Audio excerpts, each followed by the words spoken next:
За сайн байцгаана. За өнөөдөр 2018 оны эсгэлтийн эрхлэх шалгалтны С хөлбөрийн нөхөг тестийн 2-2 гэсэн бодлогыг би тайлбарлаж байна. За тэгэхээр нэгдүгээрт нь 1-2 цагт оройтой параболын тэгшлэл нь за ийм байна гэсэн.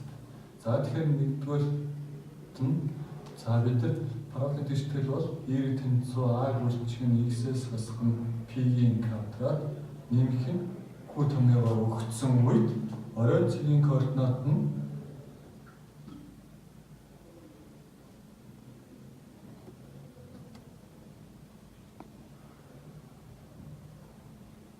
орой цагийн координат нь pq гэдэг. За тэгэхээр бид нар энэ өгсөн нөхцлөөс бол p1 q2 гэж харагдаж байна. За энийг томьёондоо оруулбал y тэнцүү. За x бодлогын нөхцөл дээр x квадратын коэффициент 1 байгаа учраас бидний эндээс томьёон дэх a бол 1 байна гэсэн. За тэгэхээр бодлуулбал x-с хасах 1-ийн квадрат нэмэх нь 2 гээд квадрат зэрэгтэй шүүлбэл x квадратаас хасах 2x нэмэх нь 3 болно.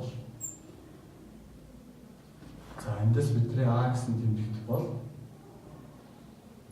2. За b гэсэн тэмдэгт бол 3 байна. За хоёрдугаар А-ийн координат нь тэг хасах 1, B-ийн координат нь 4.1 гэсэн координатаар цэгүүдийг дайрсан шулууны тэгшлэл y тэнцүү c-с хасах d байна гэж.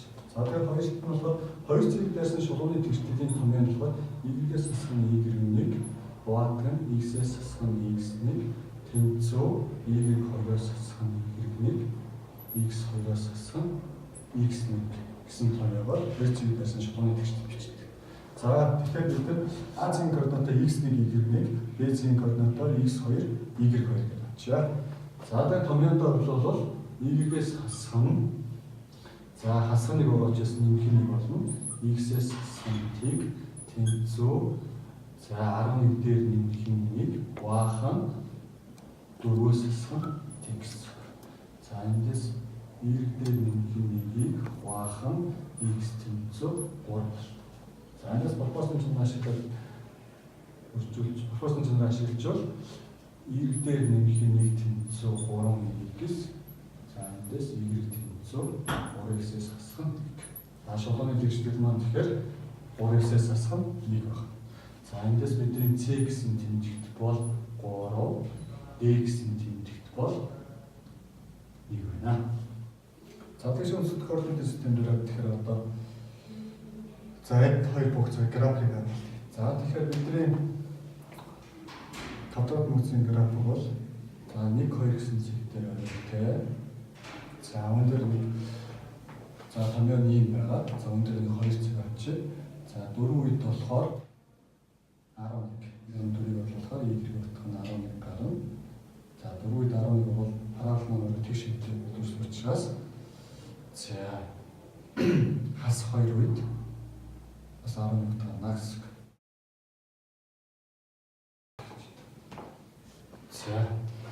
За тэгээ 3-р талбай эдгээр функцийн графикаар хязгаарлагдсан дүрсийн талбай ийм байна гэж. За тэгэхээр дүрсийн талбайг байгуулах юм бол дээгүүрээ y тэнцүү 3x-ээс хасах нэг шулуунаар зааглагдсан. За доогуур энэ парабол энэ хэсгээс зааглагдсан энэ дүрсийн талбайг за энэ будчихсан дүрсийн талбайг болох болж байна. За тэгэхээр бид энэ дүрсийн талбайг олохдоо интегралын тусламжтай болдог. За интеграл ашиглаас өмнө бид d дот хэлээ болох хэрэгтэй. Тэгэхээр бид энэ чинь x квадратаас хасах нь 2x нэмэх нь 3 тэнцүү 3x-ээс хасах нь 1 гэсэн тэгшлэлийг бодголно. За тэнцүү тэмдгийг 1 талд ялгчвал x квадратаас хасах нь 5x нэмэх нь 4 тэнцүү тэг тэгшлэл. За квадрат тэгшлэл үүсгэнэ. За энийг бодохоор x1 нь 1, x2 нь 4 гэсэн 2 ялгарлаа. За тэгэхээр бид нар дүрсийн талбай маань за интеграл. За тэгэхээр эндээс доод хэл нь 1, дээд хэл нь 4 болж байгаа гэсэн. Тэгэхээр 1-ээс 4 гэсэн хэлтэй. За дээгүүрээ шулууны тэгшлэлээр шулуунаар хязгаарлагдаж байгаа учраас 3x-ээс хасах нь 1, хасах нь x квадрат, хасах нь за хас нэмэх нь 2x, хасах нь 3. За энэ бол за нэг эмгэгч юм бол тогтолцоотой. За хасах x квадрат нэмэх нь 5x хасах нь 4. За энэ функцийн их функц нь болохоор хасах x кубыг хуваах нь 3, нэмэх нь 5x квадратыг хуваах нь 2. За хасах нь 4x. За тэгээд доод хэлний хэлсэн. За одоо дээд хэлээ орлуулах юм бол за хасах 64-ийг хуваах нь 3. За нэмэх нь 40. За хасах нь 16-аас хасах нь за доод хэлбэрийг орлуулах юм бол хасах 3-1. За нэмэх нь 2-5. За хасах нь за эндээс хаалтаа задлчээ. Тэгэхээр хасах 3-64 дээр нэмэх нь 24. За хасахын нэмэх 3-1. хасах нь 2-5. За нэмэх нь 4 буюу за эндээс энэ хоёрыг нэмэхээр хасахаар нэмэх нь 3, 7-7-оос 2-5 ихсаад за бидний төрсөн талбайгаар 4.5